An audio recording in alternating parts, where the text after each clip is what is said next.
அனைவருக்கும் வணக்கம். என் லைஃப்பில் இந்த மாதிரி ஒரு பெயின்ஃபுல்லான ஒரு சுச்சுவேஷனை நான் ஃபேஸ் பண்ணதே கிடையாது. மனசு முழுக்க வலி வலி மட்டும்தான். இந்த சுற்றுப்பயணத்தில் என்னென்ன மக்கள் பார்க்க வராங்க, அதுக்கு ஒரே ஒரு காரணம் தான், அவங்க என் மேலே வச்சிருக்கிற அன்பும் பாசம். அந்த அன்புக்கும் பாசத்துக்கும் நான் எப்பவும் கடமைப்பட்டிருக்கிறேன். அதனால தான் இந்த சுற்றுப்பயணத்தில் மற்ற எல்லா விஷயங்களையும் தாண்டி மக்களுடைய சேஃப்டி, அதில் எந்த காம்ப்ரமைஸும் பண்ணிடக்கூடாதுன்றதுக்காக தான் அது என் மனசில் ரொம்ப ஆழமாக இருக்கும் அந்த எண்ணம். அதனால தான் இந்த அரசியல் காரணங்கள் எல்லாத்தையும் தவிர்த்துட்டு ஒதுக்கி வச்சுட்டு மக்களுடைய சேஃப்டி மட்டும் மைண்டில் வச்சுக்கிட்டு அதுக்கான இடங்களை சூஸ் பண்ணுறது, அதுக்கான இடங்களை பார்த்து பெர்மிஷன் கேட்கறது, போலீஸ் டிபார்ட்மெண்ட்டில் அதை ரிக்வெஸ்ட் பண்ணி கேட்போம்.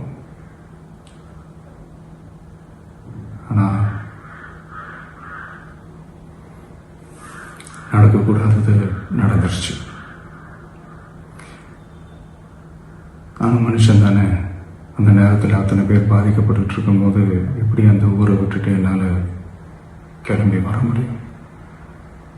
நான் திரும்ப அங்கே போகணும்னு இருந்துச்சுன்னா அதை ஒரு காரணம் காட்டி அங்கே வேறு சில பதட்டமான சுச்சுவேஷன்ஸ், வேறு சில அசம்பாவிதங்கள் அந்த மாதிரி எதுவும் நடந்துடக்கூடாதுன்றதுக்காக தான் நான் அவாய்ட் பண்ணேன். இந்த நேரத்தில் சொந்தங்களை இழந்து தவிக்கிற அத்தனை குடும்பங்களுக்கும் என்னுடைய ஆழ்ந்த இரங்கலை தெரிவிச்சுக்கிறேன். எனக்கு தெரியும், என்ன சொன்னாலும் இது ஈடையாகாதுன்னு எனக்கு தெரியும். ஹாஸ்பிட்டலில் ட்ரீட் பண்ணிகிட்ருக்கிற எல்லாருமே சீக்கிரமாக க்யூர் ஆகி வரணுன்றதை இந்த நேரத்தில் நான் வேண்டிக்கிறேன்.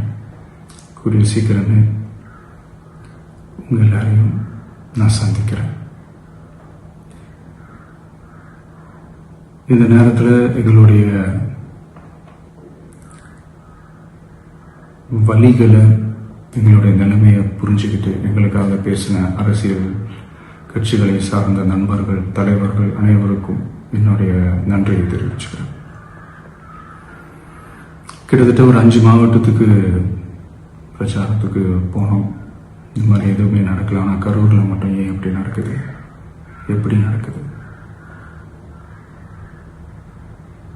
மக்களுக்கு எல்லா உண்மையும் தெரியும். மக்கள் எல்லாத்தையும் பார்த்துக்கிட்டு இருக்கிறாங்க.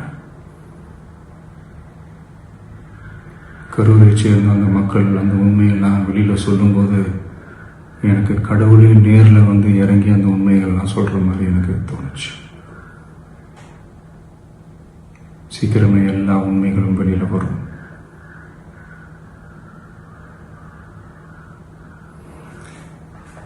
எங்களுக்கு தரப்பட்ட இடத்துல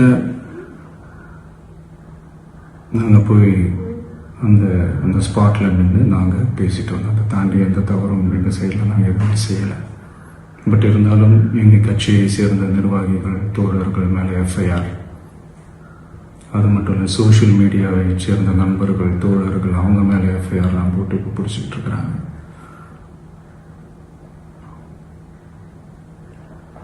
சிஎம் சார், உங்களுக்கு ஏதாவது இந்த பழி வாங்கணும் அப்படின்ற எண்ணம் ஏதாவது இருந்துச்சுன்னா என்ன வேணாலும் பண்ணுங்க. அவங்க மேலே கை வைக்காதீங்க. நான் ஒன்று வீட்டில் இருப்பேன், இல்லை நான் ஆஃபீஸில் இருப்பேன். என்ன வேணாலும் செய்யுங்க. நண்பர்களே, தோழர்களே, நம்மளோட அரசியல் பயணம் இன்னும் ஸ்ட்ராங்காக, இன்னும் தைரியத்தோட கண்டினியூ ஆகும்.